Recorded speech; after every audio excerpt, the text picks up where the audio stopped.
ప్రేక్షకులకి ఆ లలితాంబిక అమ్మవారి యొక్క అనుగ్రహం పరిపూర్ణంగా కలగాలని మనస్ఫూర్తిగా కోరుకుంటూ, ఈ యొక్క ఆగస్టు మాసంలో ద్వాదశ లగ్నాల వారికి, ద్వాదశ రాసుల వారికి, లగ్నం తెలియని వారి రాశి నుంచి చూసుకోండి ఏ విధంగా ఉండబోతుంది, గ్రహస్థితి ఏ విధంగా ఉంది అని చెప్పి చూసుకున్నట్లయితే మనకి వృషభ రాశిలో గురువు కుజుడు కలిసి ఉన్నారు. ఆ యొక్క కుజుడు 27వ తేదీ నుంచి మిథునంలోకి మారుతున్నాడు. కర్కాటక రాశిలో రవి 17వ తేదీ వరకు ఉండి 17వ తేదీ నుంచి తన ఓన్ హౌస్లోకి వస్తున్నాడు. సింహరాశిలో బుధ శుక్రుడు ఉండి బుధుడు 6వ తేదీ నుంచి వక్రగతి స్టార్ట్ అయ్యి 21వ తేదీ కర్కాటకంలోకి వెళ్తాడు. మరియు శుక్ర భగవానుడు శుక్రుడు 25వ తేదీ కన్యారాశిలోకి ఎంటర్ అవుతున్నాడు. సింహం నుంచి కేతుతో కలుస్తున్నాడు. సో సింహంలో కేతు శుక్రులు 25వ తేదీ నుంచి ఉంటారు. మరియు అదేవిధంగా మీనంలో రాహువు, వక్రించినటువంటి శని మనకి కుంభరాశిలో ఉన్నాడు.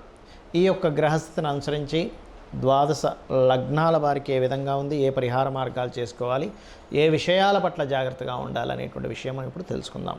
ముందుగా మేషలగ్నము, మేషరాశి. మేషం వారికి మీ యొక్క లగ్నాధిపతి 2వ స్థానంలో ఉన్నందుకు ఫైనాన్షియల్ గ్రోత్ అనేటువంటిది ఖచ్చితంగా ఉంది. అందులోని విదేశీ సంబంధించినటువంటి ధనయోగం అనేటువంటిది బ్రహ్మాండంగా చూపిస్తుంది.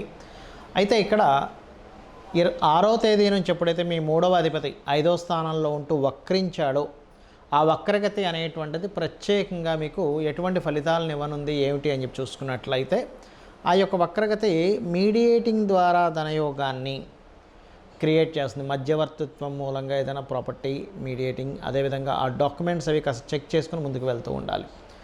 అలాగే రవి మీకు చతుర్థ స్థానంలో 17వ తేదీ వరకు ఉండి 17వ తేదీ నుంచి సింహంలోకి వెళ్తున్నాడు.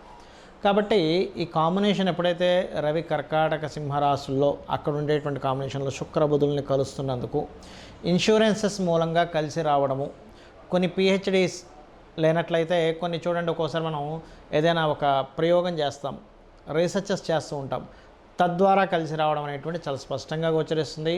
రవి ఎప్పుడైతే సూర్యభగవానుడు ఎప్పుడైతే మీకు 17వ తేదీ నుంచి పంచమ స్థానంలోకి వెళ్తాడో, దీని ద్వారా మీకు సంతాన యోగము, ఉపాసనా యోగము, రాజకీయంగా కలిసి రావడము ముఖ్యంగా మేషలగ్నం వారి, మేషరాశి వారికి స్పష్టంగా చూపిస్తుంది. మరియు గవర్నమెంట్ ద్వారా ఏదైనా ధనయోగాలు, ధన సంబంధించిన ఉన్నట్లయితే అవి కలిసి రావడం అనేటువంటి చాలా స్పష్టంగా చూపిస్తుంది. కాకపోతే 25వ తేదీ నుంచి ఎప్పుడైతే శుక్రుడు మీకు 6వ స్థానంలోకి వెళ్తున్నాడో, అది రుణ రోగ శత్రుస్థానం.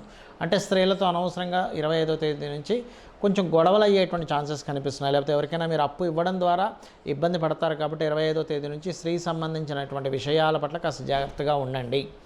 అదేవిధంగా సప్తమాధిపతి అవుతాడు. కాబట్టి మీకు ఆ యొక్క సప్తమాధిపతి ఎప్పుడైతే 6వ స్థానంలో కేతువుతో ఉంటాడో, ఈ యొక్క కేతువుతో ఉండడం అనేటువంటిది వివాహ నిర్ణయాలు, వివాహ సంబంధించిన విషయాలు, స్త్రీలను ఎవరైనా పార్ట్నర్షిప్గా తీసుకునేటువంటి విషయాల పట్ల కాస్త జాగ్రత్తగా ఉండాలి.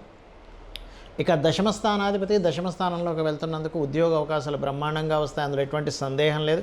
కాకపోతే ఉన్న ప్రదేశం నుంచి వేరే ప్రదేశానికి లేదా ఒక పక్క బిజినెస్ చేసుకుంటూ కూడా వృత్తి సాగించాలనుకునేటువంటి వారికి యోగ్యవంతంగా ఉంది. 12వ స్థానంలో రాహు అనేటువంటిది కూడా మీకు విదేశీ యోగాల్ని, విదేశాలకు వెళ్ళి చదువుకోవడానికి, విదేశాలకు వెళ్ళి ఉద్యోగం చేయడానికి కూడా యోగిస్తుంది. ఇక మీరు చేయవలసినటువంటి దేవత ఆరాధన ఏమిటి?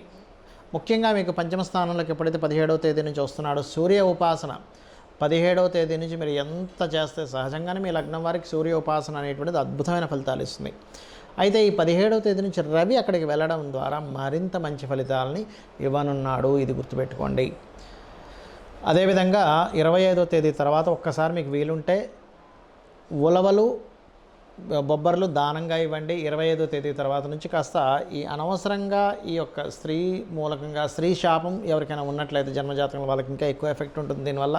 కాబట్టి ఈ యొక్క విషయాల్లో మీరు కాస్త శుక్రకేతు గ్రహాల దగ్గర దీపారాధన చేయడము, లక్ష్మీ గణపతి ఆరాధన, గరికతో లక్ష్మీ గణపతి ఆరాధన చేయడం అన్ని విధాల మంచి ఫలితాలను ఇస్తుంది.